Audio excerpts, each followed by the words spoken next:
Londres se despertaba bajo un manto de bruma nacarada, esa luz incierta que parece filtrar los secretos de las piedras centenarias de Westminster. En el interior del Palacio de Buckingham, el aire estaba saturado de un aroma inconfundible. Una mezcla de cera de abejas antigua aplicada sobre maderas de palisandro y el efluvio metálico de la lluvia que golpeaba con suavidad rítmica los ventanales góticos. Se podía escuchar el sordo latido de los relojes de caja larga, esos cronómetros de la historia que parecen marcar no los segundos de los hombres, sino los tiempos de la institución. En el salón de audiencias el silencio era tan denso que el crujido de la seda de un vestido o el leve tintineo de una taza de porcelana contra su plato resonaban como disparos en una catedral. Las paredes, tapizadas con brocados que han sido testigos de declaraciones de guerra y de lutos imperiales, parecían absorber la tensión de los presentes. Carlos III, sentado tras el escritorio que perteneció a su abuelo, aguardaba con una solemnidad que rayaba en la melancolía. No era una mañana de celebraciones, sino de una cirugía constitucional profunda y dolorosa. El rey sabía que lo que estaba a punto de suceder no era simplemente un cambio de nombres en un papel, sino un movimiento de placas tectónicas en el corazón mismo de la monarquía británica. En su fuero interno Catalina sentía que el suelo bajo sus pies, ese parqué que ha sostenido el peso de reinas, emperatrices y conquistadores, se volvía repentinamente frágil. Bajo su apariencia de calma gélida, esa compostura que ha sido su armadura durante años de escrutinio público, latía un pulso de puro vértigo. Al mirar el documento sellado que descansaba sobre la mesa, Catalina no veía una promoción, sino una sentencia de servidumbre perpetua. La metáfora de la jaula de oro, tantas veces repetida, se materializaba ahora con un chasquido metálico. Cada palabra de aquel decreto era una barra más de una celda que la aislaba de la vida ordinaria para siempre. Se preguntaba, con una sombra de duda que nublaba brevemente sus ojos claros, si su identidad como mujer, como madre y como esposa, terminaría siendo devorada por la voracidad de la corona. Sentía el peso de la tiara antes incluso de portarla, una carga invisible que le oprimía las sienes y le exigía una renuncia total a la espontaneidad. Sus dedos entrelazados sobre el regazo estaban tan tensos que los nudillos palidecían, reflejando una lucha psicológica entre el orgullo de ser la elegida y el pavor a lo que esa elección le arrebataría. Esta elevación de Catalina nos obliga a mirar hacia atrás, hacia la verticalidad histórica de la monarquía británica, donde las mujeres han sido a menudo las salvadoras silenciosas de un edificio que amenazaba con derrumbarse. Es imposible no trazar un paralelismo con la situación de la reina Victoria y su amado príncipe Alberto, cuando la monarca tuvo que blindar legalmente la posición de su consorte para que pudiera actuar con autoridad ante una aristocracia que lo miraba con recelo. O de manera más dramática, el eco de 1936, cuando la abdación de Eduardo VIII forzó a Isabel Bouche-Lyon, la reina madre, a asumir un protagonismo que nunca buscó para restaurar la dignidad de una institución herida. Al igual que ellas, Catalina es ahora el baluarte que debe sostener la estructura mientras el rey enfrenta su propia vulnerabilidad. La historia es cíclica y cruel, el sistema siempre exige una víctima sacrificial que cargue con el peso de la estabilidad, y en esta ocasión, la providencia o la astucia política de Carlos han decidido que sea la princesa de Gales quien ocupe ese centro de gravedad. El código del protocolo en aquella sala era un lenguaje de gestos mínimos pero devastadores. La elección del salón de audiencias, un espacio reservado para los asuntos más sensibles del Estado, y no de un salón de banquetes, indicaba que se trataba de una cuestión de mando, no de ceremonia. La disposición de los asientos no fue casual. Guillermo se sentaba a la derecha del rey, pero Catalina estaba situada de tal forma que la luz de la ventana caía directamente sobre ella, convirtiéndola en el foco visual de la estancia. El color de su atuendo, un azul cobalto profundo que evocaba la banda de la Orden de la Jarretera, comunicaba estabilidad, lealtad y una autoridad casi soberana. El hecho de que la princesa Ana estuviera presente vigilando las puertas cerradas, enviaba una señal clara a la élite cortesana. La vieja guardia bendecía este cambio. La ausencia de consulta previa a la reina Camila fue el golpe de mazo más sonoro. En el lenguaje de la corte, lo que no se consulta es lo que se desea imponer. El silencio de Camila, mientras bajaba lentamente sus gafas, era la señal de que el equilibrio de poder se había desplazado irrevocablemente de la actual reina hacia la futura regente. Más allá de los muros de piedra de Buckingham, en los pasillos de servicio y en los sótanos donde los lacayos y mayordomos de mayor rango interpretan el estado de ánimo de la nación por la inclinación de una cabeza real, el aire ya empezaba a vibrar con el susurro del escándalo. En los exclusivos clubes privados de St. James, como el Vites o el Bodles, los hombres con trajes de rayas y conexiones profundas con Viteal intercambiaban miradas de asombro ante sus copas de Jerez. Se decía que los secretarios privados estaban ya redactando memorandos de emergencia, preguntándose a quién debían obediencia ahora. Los rumores hablaban de una revolución silenciosa en el corazón de la firma. Los lacayos de Camila, acostumbrados a un estatus de privilegio, sentían el frío de la incertidumbre al ver cómo un sobresellado se colocaba ante su señora como un recordatorio de su nueva irrelevancia operativa. En las cocinas y en los cuartos de librea, la conversación no era sobre el título, sino sobre el poder real, quien controla el calendario, quien decide las audiencias y quien tiene la última palabra cuando el rey se retira a descansar. La maquinaria del palacio, siempre tan sensible a la debilidad, ya empezaba a girar en torno a Catalina, dejando a los demás en una órbita cada vez más distante. Carlos levantó la pluma estilográfica, un objeto de oro y laca negra que en ese momento parecía más una espada que un instrumento de escritura. Miró fijamente a Catalina, no como un suegro a su nuera, sino como un monarca que traspasa una carga que ya no puede sostener solo. Le dijo con una voz que portaba el peso de siglos de tradición que la corona no buscaba simplemente un sucesor, sino un guardián de su esencia constitucional. Catalina bajó la mirada por un segundo, un gesto de sumisión protocolaria que ocultaba una aceptación feroz de su destino. El título de princesa regente de la corona no era una joya para lucir en los bailes de gala, era un contrato de hierro que la situaba como la primera línea de defensa de la monarquía.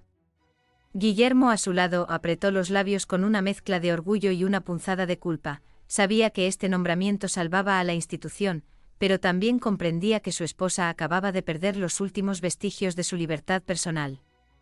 La firma de Carlos sobre el pergamino crujió en el aire estático del salón, sellando un nuevo orden donde la lealtad ganada a través de la paciencia superaba finalmente a la jerarquía ganada por nacimiento.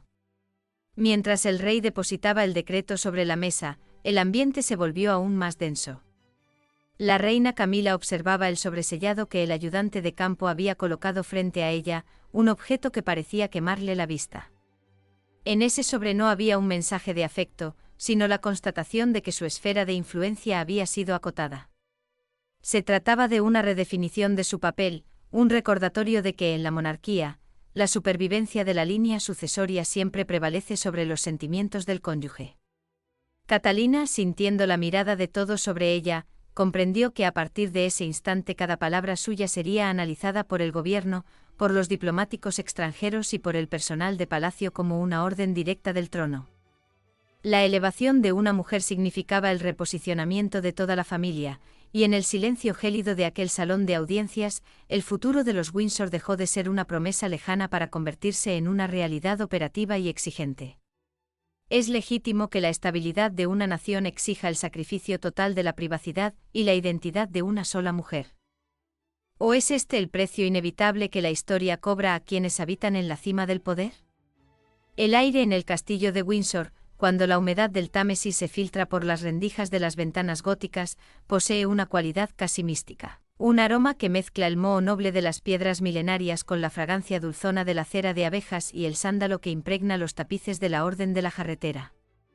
Aquella tarde de la recepción de la Commonwealth, el ambiente en el Salón de San Jorge estaba saturado por una tensión eléctrica que ni siquiera el rítmico chocar de la plata de Minton sobre los manteles de lino de Irlanda podía disimular.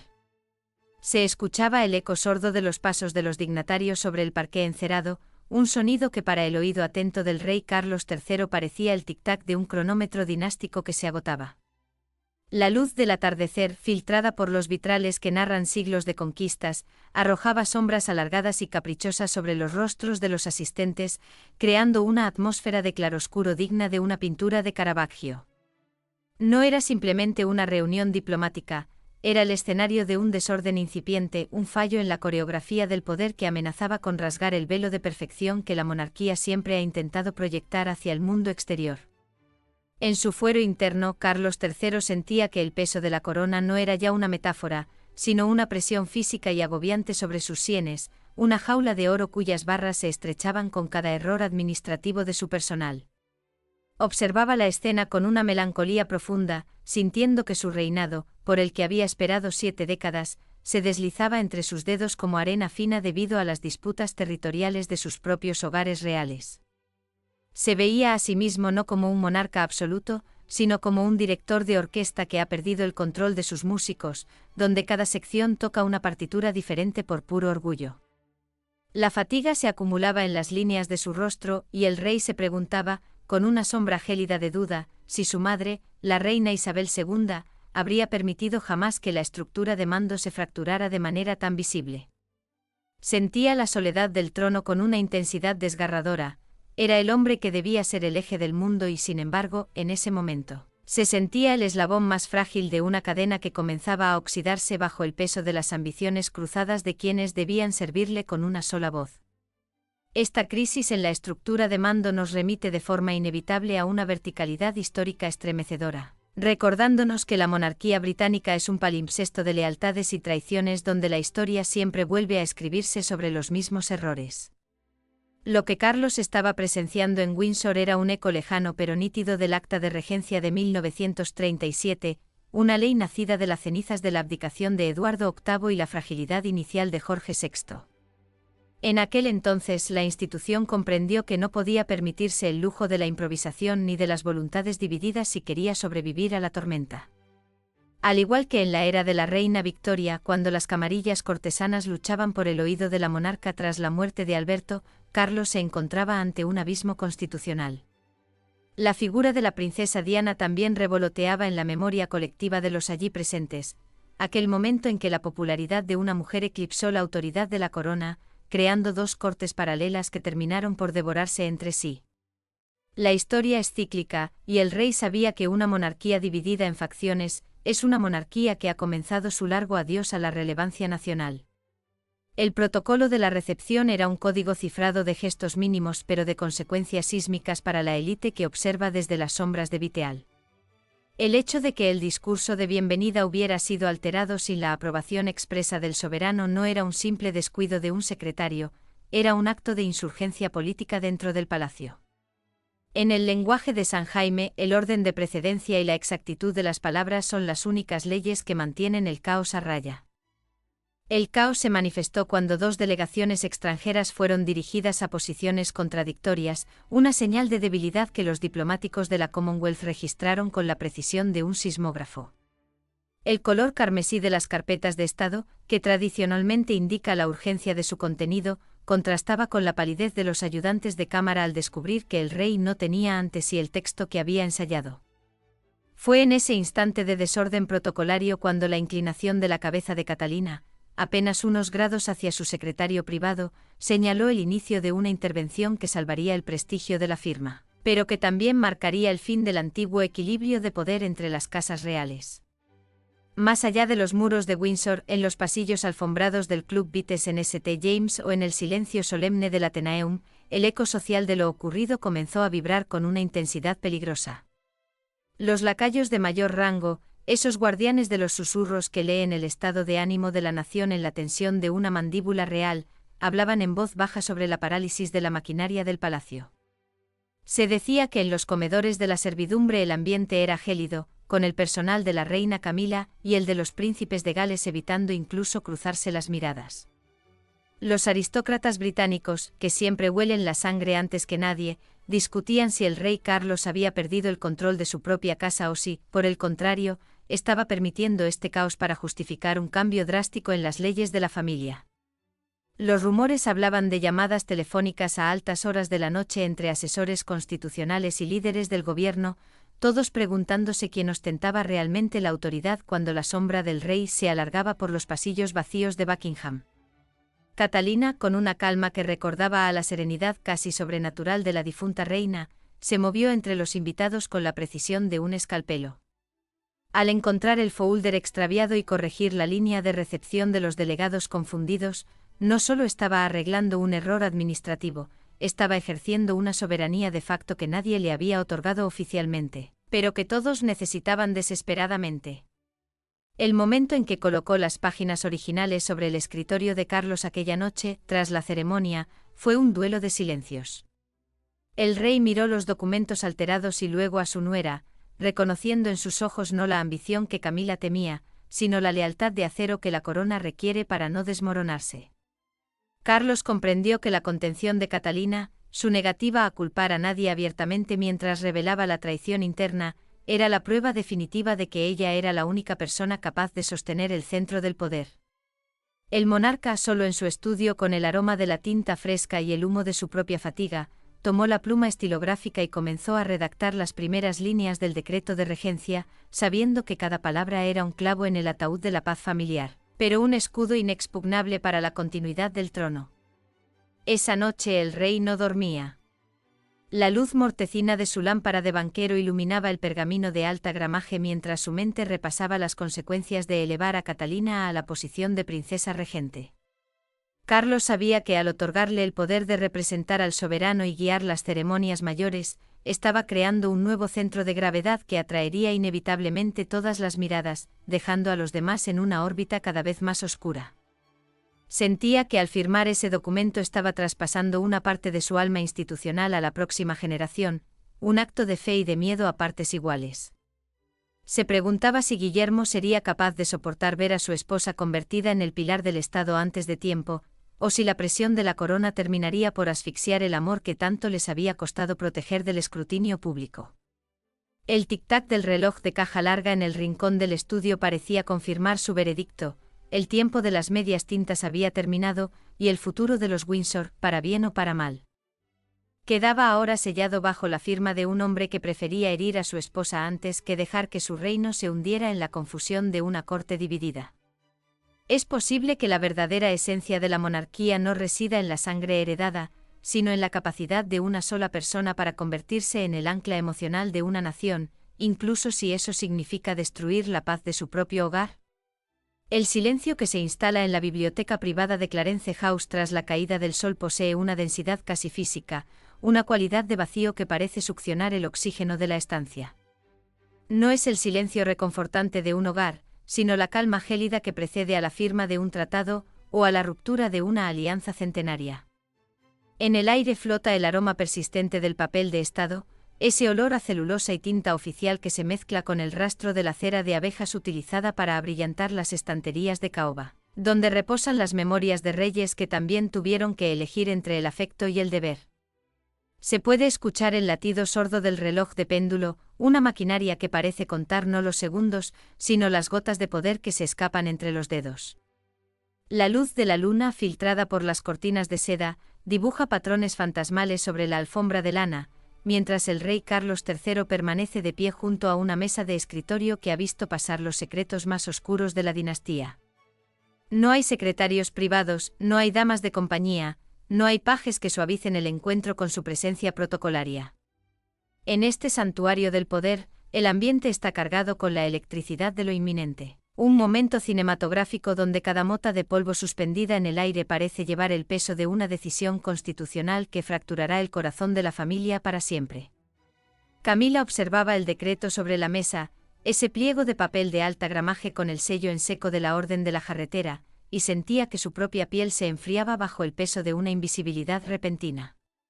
En su fuero interno, la reina consorte no veía un documento legal, sino un veredicto de exilio emocional. Se preguntaba, con una amargura que le quemaba la garganta, si todas aquellas décadas de lucha, de ostracismo social, de ser señalada como la villana de un cuento de hadas roto, solo habían servido para pavimentar el camino de Catalina. Sentía que Carlos, el hombre por el que había sacrificado su dignidad pública durante media vida, estaba actuando ahora no como su marido, sino como el ejecutor de una sentencia de muerte para su influencia. La corona se le antojaba ahora no como una diadema de brillantes, sino como una jaula de oro cuyas barras se estrechaban para dejarla fuera del círculo íntimo del mando. Carlos, por su parte, evitaba la mirada de su esposa, sintiendo la punzada del remordimiento luchando contra la frialdad de su cargo. Se veía a sí mismo como un cirujano que debe amputar una parte de su propia felicidad para salvar el cuerpo de la monarquía. La pesadez del título de rey se manifestaba en la rigidez de sus hombros, en el temblor casi imperceptible de sus manos que buscaban la pluma estilográfica como quien busca un arma para defenderse de sus propios sentimientos. La duda, esa sombra gélida que siempre acecha a los Windsor, nublaba su rostro, revelando el conflicto de un hombre atrapado entre el amor de su vida y la supervivencia de su estirpe. Esta escena de confrontación en la penumbra nos remite a una verticalidad histórica estremecedora, recordándonos que la monarquía británica es una institución que tritura los afectos personales para alimentar su mística de continuidad. Es imposible no trazar un paralelismo con la situación de la reina Alejandra, esposa de Eduardo VII, quien vio cómo su influencia se desvanecía ante la llegada de la nueva era de mando de la reina María de Teck. La historia es un círculo perpetuo de rivalidades, consortes y regencias en la sombra. Lo que estaba ocurriendo entre Carlos y Camila era un eco moderno de la frialdad con la que la reina Victoria excluyó a su hijo y heredero de los asuntos de Estado, temerosa de que su falta de juicio pusiera en peligro el legado de Alberto. Carlos estaba invirtiendo esa polaridad, excluyendo ahora a la consorte para elevar a la nuera, en un acto de pragmatismo brutal que recordaba a las maniobras de la reina madre para asegurar que la joven Isabel II no fuera influenciada por las facciones peligrosas de la corte tras la abdicación de Eduardo VIII. La historia nos enseña que el trono no tiene memoria para el agradecimiento, solo para la necesidad, y en esa habitación de Clarence House, el fantasma de la estabilidad institucional estaba dictando los términos de una traición necesaria. El código del protocolo de aquel encuentro privado fue de una sutileza quirúrgica, donde cada pequeño detalle comunicaba la magnitud de la ruptura. El hecho de que Carlos permaneciera de pie junto a la mesa de la biblioteca, sin invitar a Camila a sentarse, fue una señal de máxima severidad jerárquica. En la etiqueta de la corte, la invitación a sentarse es el reconocimiento de una igualdad emocional, negarla es activar el modo soberano, transformando una charla de alcoba en una audiencia de Estado. La elección de la biblioteca, un espacio asociado con la ley y la historia, y no del cuarto de estar privado, enviaba un mensaje cifrado a la élite cortesana: la decisión estaba blindada por la Constitución y no por el capricho personal. El detalle de colocar los papeles alterados de la recepción de Windsor justo al lado del decreto era una justificación visual, un recordatorio de que el error operativo de Camila había sido el detonante de su caída. El uso de la pluma de oro, un regalo de la difunta Isabel II, subrayaba que la autoridad de Carlos emanaba directamente de la voluntad de su madre de proteger la corona por encima de todo. La gesticulación del rey con las manos entrelazadas tras la espalda, un rasgo heredado del duque de Edimburgo, indicaba que no había espacio para la negociación, marcando el fin de la era de la consulta matrimonial en los asuntos de la firma. Más allá de los muros de roble de la biblioteca, en los pasillos alfombrados donde los lacayos y mayordomos de mayor rango interpretan el estado de ánimo de la nación por el tono de una orden o la duración de un silencio, el eco social de este enfrentamiento se propagaba como una vibración sísmica. Los secretarios privados, esos hombres de gris que son los verdaderos guardianes del palacio, intercambiaban miradas de complicidad en los reservados del Club Vites en St. James. Se rumoreaba que el personal de la reina Camila había comenzado a solicitar traslados discretos a otros departamentos, un éxodo de lealtades que siempre precede a la caída de una facción en la corte. En las cocinas de Buckingham, se hablaba en voz baja sobre la frialdad de las cenas reales, donde los platos regresaban intactos a la cocina como mudo testimonio de la tensión que devoraba a la pareja soberana. La aristocracia británica, siempre atenta a la dirección del viento del poder, comenzaba a recalcular sus alianzas, entendiendo que el centro de gravedad se había desplazado irrevocablemente hacia el hogar de los Gales. El susurro social era unánime: el rey había elegido a su sucesora antes que a su compañera, y en los salones de la alta sociedad de Madrid y Londres, la pregunta era la misma: ¿cuánto tiempo puede sostenerse un trono cuando los cimientos de la cama real han sido agrietados por la razón de Estado? La confrontación alcanzó su cenit cuando Carlos reveló que la decisión no era solo suya, sino que contaba con el respaldo implacable de la princesa Ana. Ana, la guardiana de la eficiencia operativa, había entregado un informe confidencial donde calificaba la duplicidad de instrucciones como una amenaza existencial para la monarquía. Para Camila, el descubrimiento de que su cuñada, la mujer que mejor conocía los sacrificios de la familia, había sido la arquitecta de su desplazamiento, fue el golpe de gracia. Carlos sentía que al firmar el decreto estaba cumpliendo con una sentencia dictada por la propia lógica del sistema. La reina consorte acusó a Guillermo y Catalina de construir una corte dentro de la corte, un entorno de poder joven y mediático que estaba asfixiando las viejas lealtades. Sus palabras resonaban en la biblioteca con la desesperación de quien se sabe vencida por el tiempo y la imagen. Carlos, con una voz que recordaba a la firmeza de los Tudor, le recordó que el rey no tiene amigos, solo sirvientes del ideal monárquico. El sonido de la pluma sobre el papel, un rasgueo seco en el silencio de la noche, marcó el final del poder político de Camila y el nacimiento de la regencia de Catalina. Catalina, por su parte, se encontraba en la soledad de su estudio en el Palacio de Kensington, contemplando el nuevo flujo de documentos que ahora llegaban directamente a su escritorio. El aire allí olía a flores frescas y a la inocencia de los juegos de sus hijos que aún resonaban en los pasillos, pero sobre su mesa descansaba la primera caja roja de estado. Esta caja, un objeto de cuero rojo carmín que simboliza el peso del gobierno, representaba su nueva realidad como princesa regente. Catalina sentía que su vida privada estaba siendo engullida por una marea de resúmenes de inteligencia y notas diplomáticas. Su psicología en ese momento era la de una madre que se ve obligada a traicionar el tiempo de sus hijos para asegurar su futuro como reyes.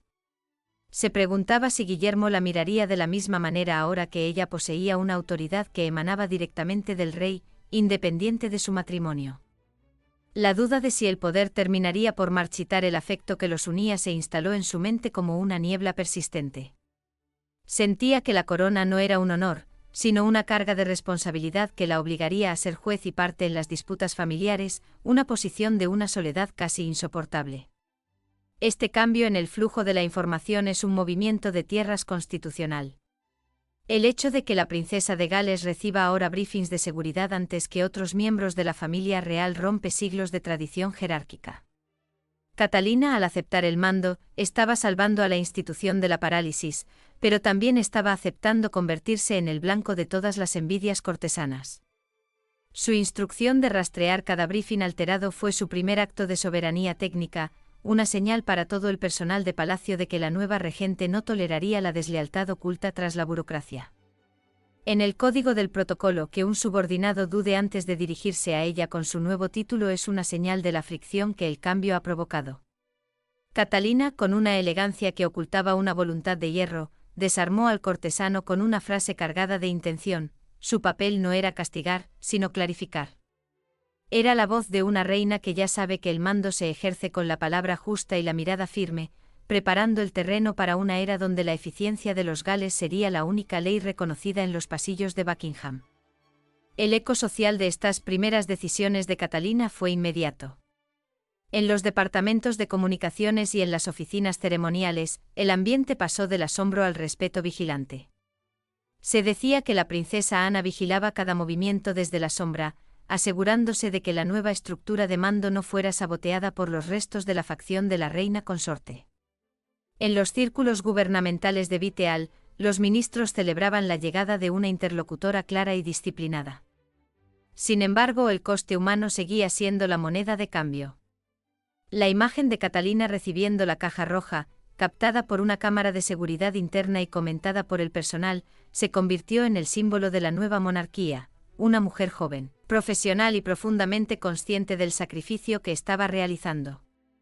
La alta sociedad española, siempre tan sensible al drama de las reinas, veía en Catalina a la digna sucesora de la disciplina de Isabel II, una mujer que ha comprendido que para reinar en el siglo XXI, hay que estar dispuesta a sacrificar el propio corazón en el altar de la continuidad. La reunión privada entre Catalina y Camila, celebrada bajo la penumbra de una pequeña sala de estar, fue el acto final de este drama de poder. No hubo cámaras ni asesores, solo dos mujeres que han sido moldeadas por la misma institución insaciable. Catalina, al ofrecer proteger los patronatos de Camila, no estaba haciendo un gesto de debilidad, sino un acto de magnanimidad soberana. Comprendía que humillar a la reina consorte sería debilitar a la monarquía misma. Camila, al entregar la llave del archivo privado de conflictos familiares, estaba realizando su último acto de servicio, advertir a su sucesora de los peligros que acechan en las sombras de la sangre. Fue un intercambio de secretos que selló una tregua armada, una comprensión mutua de que el trono devora a todos sus hijos. Al salir de esa habitación, Catalina ya no era solo una princesa, era la guardiana de un mañana que el rey Carlos había decidido depositar en sus manos, sabiendo que ella era la única capaz de evitar que la corona se desmoronara bajo el peso de su propia historia.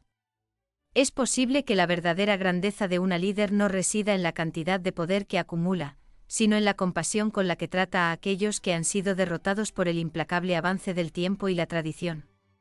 El amanecer en Londres no trajo la claridad habitual de una mañana de invierno, sino una bruma nacarada y espesa que parecía filtrar la realidad, otorgando a las torres de Westminster y a los frisos de mármol del Palacio de Buckingham una cualidad espectral, casi de otro mundo.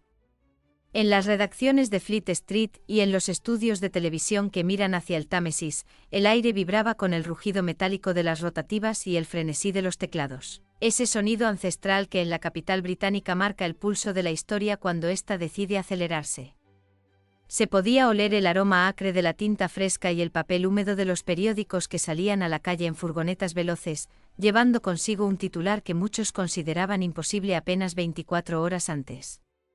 En las estaciones de metro, el café amargo y el vapor de los trenes se mezclaban con el murmullo de los pasajeros que, al unísono, bajaban la mirada hacia las pantallas de sus teléfonos o hacia las portadas de los diarios. Una sola imagen dominaba el horizonte visual de la nación: el rostro de Catalina, envuelto en una serenidad que ya no era solo belleza, sino la encarnación misma de una autoridad que el país acababa de heredar sin previo aviso.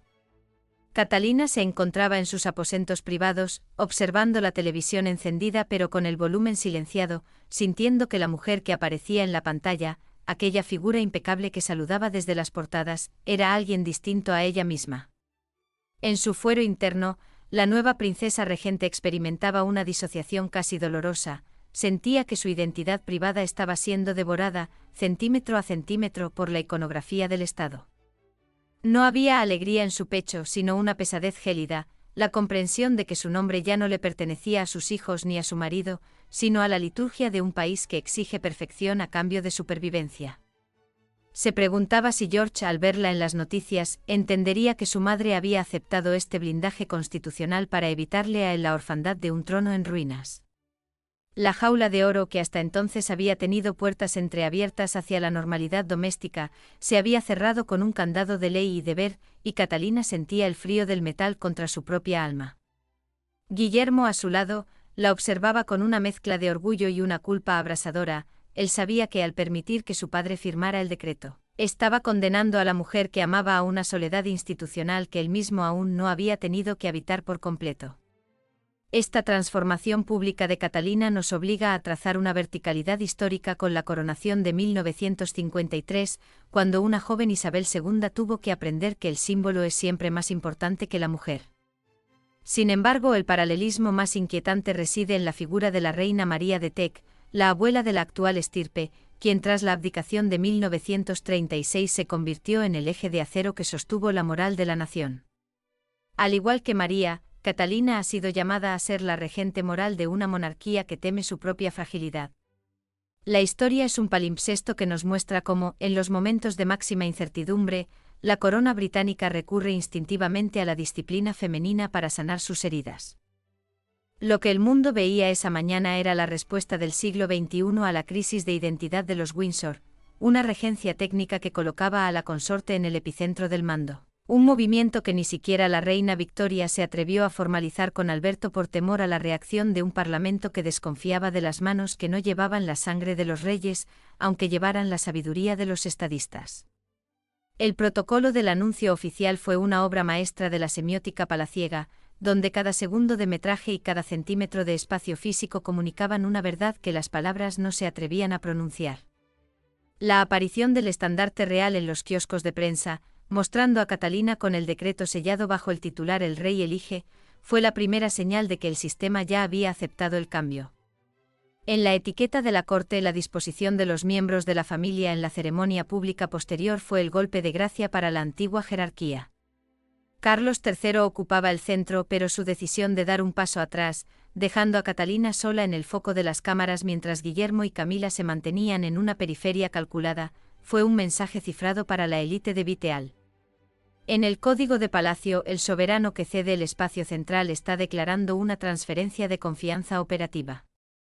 El hecho de que Camila asistiera, a pesar del dolor de la noche anterior, cumpliendo con la etiqueta de saludar a la nueva princesa regente con un asentimiento de cabeza milimétricamente medido, señaló el fin de la insurgencia interna. Fue un acto de capitulación envuelto en seda y perlas, donde la reina consorte aceptaba que el futuro ya no la incluía en la toma de decisiones, salvaguardando así su propia dignidad a través de una obediencia que el país entero presenció en un silencio atónito. Más allá de los muros de Buckingham, en los pasillos alfombrados del Club Vites en St. James y en las salas de espera de las embajadas extranjeras, el eco social de este acontecimiento fue sísmico. Los lacayos de mayor rango, esos hombres de rostros inexpresivos que son los verdaderos guardianes de la mística real, comentaban en voz baja la rapidez con la que el personal de seguridad había reasignado las prioridades de protección. Se decía que en los comedores de la servidumbre el ambiente era de un respeto casi religioso hacia la oficina de Catalina. Los rumores hablaban de cómo los asesores del gobierno habían solicitado ya audiencias con la princesa regente antes incluso de que el sol alcanzara su cenit. La aristocracia británica, que siempre ha olido la debilidad antes que nadie, comenzaba a enviar flores y mensajes de lealtad a la Casa de los Gales con una voracidad que rayaba en la traición hacia la reina consorte. En las calles el sentimiento era de un alivio palpable, como si la nación hubiera encontrado finalmente el ancla emocional que necesitaba. La alta sociedad española e internacional, siempre tan atenta a las sutilezas de la corte de San Jaime, veía en Catalina la consumación de una líder profesional, una mujer que ha sabido transformar el sacrificio personal en un arte de gobierno impecable, alejándose de la imagen de la celebridad para abrazar la de la guardiana del Estado. La reunión final entre Carlos III y Catalina, celebrada tras las puertas cerradas de su estudio privado una vez que la tormenta pública se había calmado, fue el momento en que la corona volvió a humanizarse. Se podía percibir el aroma de la tinta de Estado y el calor de la chimenea que iluminaba los rostros cansados de un suegro y una nuera unidos por una carga insoportable. Carlos, despojado de su máscara de monarca, admitió con una voz que por primera vez sonaba vulnerable que no la había elegido por su perfección, sino por su capacidad de perdonar.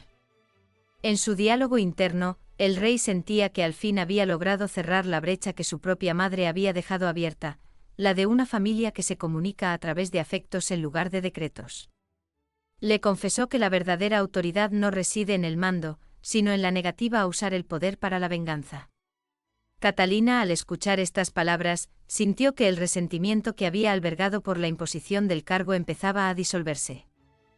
Comprendió que su victoria no era sobre Camila, sino sobre el caos que amenazaba con devorar a los que amaba. La monarquía había sobrevivido a su propia sombra, y ella era la arquitecta de esa nueva paz, una mujer que aceptaba la corona no por ambición, sino por la piedad de saber que nadie más podría sostenerla con la misma contención y respeto. El acto de reconciliación definitiva dentro del palacio se selló con la entrada de la reina Camila en la estancia. Cumpliendo con la promesa hecha en su encuentro privado, la reina consorte se dirigió a Catalina utilizando por primera vez el título completo de princesa regente ante los miembros destacados del servicio de la casa. Fue un momento de una tensión que se podía cortar con un escalpelo, pero también de una belleza institucional suprema. Camila no entregó su orgullo pero sí su lealtad, reconociendo que el bienestar de Carlos y la estabilidad del reino dependían de este nuevo orden. Catalina, en un gesto que definirá su reinado en la sombra, respondió protegiendo de inmediato los patronatos y la dignidad de la reina en su primer decreto oficial, prohibiendo expresamente que su nueva autoridad fuera utilizada para saldar cuentas del pasado.